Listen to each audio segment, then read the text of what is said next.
The Supreme Court is back, and they rejected today an appeal by Ghislaine Maxwell to overturn her conviction. That means her only chance of getting out of prison is a pardon from you. Is that something you're... Who are we talking about? Ghislaine Maxwell.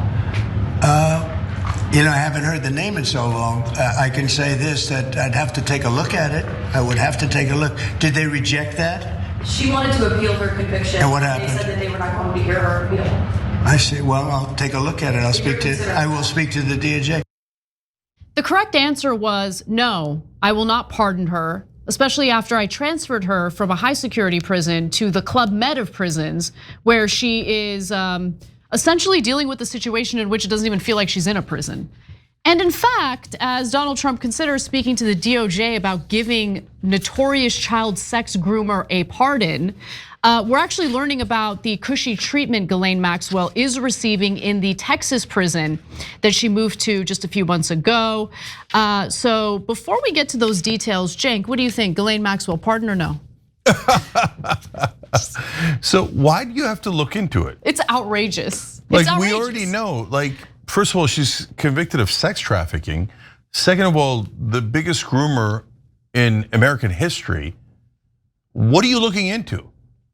Like how much you loved her in the past, how many notes you wrote for her, how many parties you went with to her, how many pictures you have with her. What are you looking into? How much compromise she might have on you? Yeah. I don't know. If they say to you, hey, are you thinking of pardoning Charles Manson or Jeffrey Dahmer? Do you go, well, I'm gonna have to look into that. That would be a super strange answer. And that's the kind of answer we just got. So Maxwell was originally serving her sentence in a high security facility in Tallahassee, Florida. But then all of a sudden, Trump had his former personal lawyer, Todd Blanche, hit her up, have a little bit of a conversation with her, and get a statement from Ghislaine Maxwell in which she said, no, Trump didn't do anything wrong. No, I don't have any dirt on Trump. And then was moved to the low security prison known as the Camp Bryan Federal Prison. Okay, so let's talk about what that prison has been like for her. She's having a grand old time. At Federal Prison Camp Bryan, guards usually don't carry weapons. During the early morning shift at Bryan, as few as 6 guards oversee more than 600 inmates, according to a 2021 report on staffing levels. Fun. Now, get a load of this, Bryan's prison cells, which can house up to 4 inmates, don't even have doors, former inmates said. By the way, the current inmates there, not fans of hers, and I'll get to that in just a minute. Maxwell's unexpected arrival upset the camp's unusually relaxed atmosphere, leading to more frequent lockdowns, the addition of armed guards, and other changes. Current and former inmates said in interviews that Maxwell appeared to receive unusually favorable treatment at times, sparking resentment from other inmates. So you're dealing with a low security prison situation where you don't have armed guards. Then a notorious child sex groomer shows up, and suddenly you need to have armed guards, which, how about you keep her in the prison she belonged in? But okay, so the other inmates are irritated by that. And then she has been getting favorable treatment, special treatment. So under Federal Bureau of Prisons rules, prisoners with sex crime convictions like Maxwell's don't ordinarily qualify for low security facilities like Camp Bryan. Candidates for medium security prisons are usually those convicted for white collar crimes like fraud. They're not violent criminals, but they have committed crimes.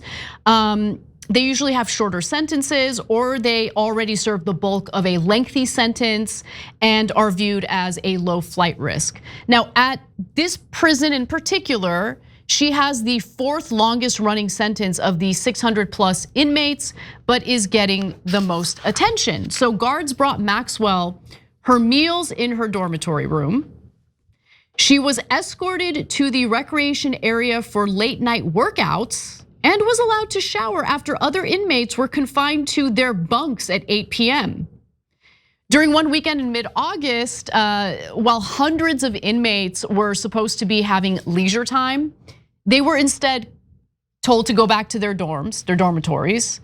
Ghislaine Maxwell was the only one not on lockdown, and she met with several important visitors in the prison's chapel instead. It couldn't be determined whom Maxwell met with in the chapel that day. One inmate recalled seeing Maxwell return to the Madison dormitory unit that day with a smile on her face. When the inmate asked Maxwell about the meeting, she said it went really well, but didn't share any other information. Thanks, Trump. I'm sure she really appreciates the lovely digs she's now imprisoned in. Now, Ghislaine Maxwell was popular with reporters outside of the prison, but inside of the prison, she was met with a lot of hostility and has been called a pedophile. And I didn't know about this word, a chomo, which is a prison slur for child molesters. They've been calling her that repeatedly, which is, I think, an accurate moniker. One inmate who had just been transferred from another facility walked into Maxwell's room and told her she liked her hair. Maxwell politely asked her to leave the room, according to another inmate who witnessed the incident. The witness recalled the new inmate screaming at Maxwell that she didn't belong here. The new arrival was removed by guards and reassigned to another dormitory. But again, it didn't end there. The warden called a town meeting for inmates. She warned that if inmates made threats to Maxwell, put her in any sort of danger, or talked to the press about her, they would be shipped to a harsher facility, people familiar with the matter said. And they made good on that threat because one person actually was sent to another facility. Christiane Irwin, a 46-year-old Texas accountant who had been convicted of defrauding a law firm where she worked, said in a telephone interview that she could discuss Maxwell only in general terms because of the prohibition.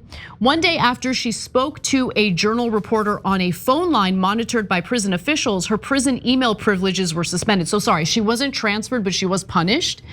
Within days, she was moved. Within days, she had been moved to the higher security Houston Federal Detention Center. Of course. Notice that of all the transgressions, the one that is the worst is talking to the press about her. Okay, so remember Epstein when he was convicted earlier of sleeping with underage girls? They just pled it down to soliciting prostitutes. They were not prostitutes, they were underage girls he was raping. And they let him serve his prison sentence only at night. So he could stay out all day working, okay? And then he would just use the prison as a hotel room. Now she's moved to something that Anna referred to as a Club Med prison. Its nickname is Club Fed. So everybody knows it. And on top of that, as she just explained to you, she gets room service there. She's allowed to make all the other prisoners go to bed while she roams the place and has it to herself. She has extra privileges. And the entire description, Anna, made me think of Pablo Escobar. When he was sent to prison in Colombia, he actually ran the prison and it was like a luxury stay. And he got some of his homeboys and they lived in glamour and in great wealth. And here she is at Club Fed ordering people around. Yep. And if you cross the worst child sex trafficker in American history, you're gonna be moved out of the prison and sent to a much harsher prison. Because our government is protecting the sick pedophiles that raped our children. Yeah, including Israeli ones from the Israeli government who are allowed to attempt to rape teenagers in America and then are allowed to fly back to Israel with really no way of ensuring that they're gonna get punished for what they attempted to do. It's just gross. The whole thing is gross. But hey, you know what? Donald Trump making Chomo life great again. Yeah, so for all the talk of groomers, well, we know who the groomer is and they're treating her like royalty. So if you're telling us that Epstein and Maxwell are not being protected by the government, you must either be an escaped mental patient or a mainstream media reporter. No, it's super weird that our government is protecting incredibly terrible and dangerous criminals. So why they're doing that is what we all care about, because it's not just about them and it's not even just about the terrible pedophilia. It brings up the much, much larger question. Who's controlling our government and why? Every time you ring the bell below, an angel gets his wings. Totally not true, but it does keep you updated on our live shows.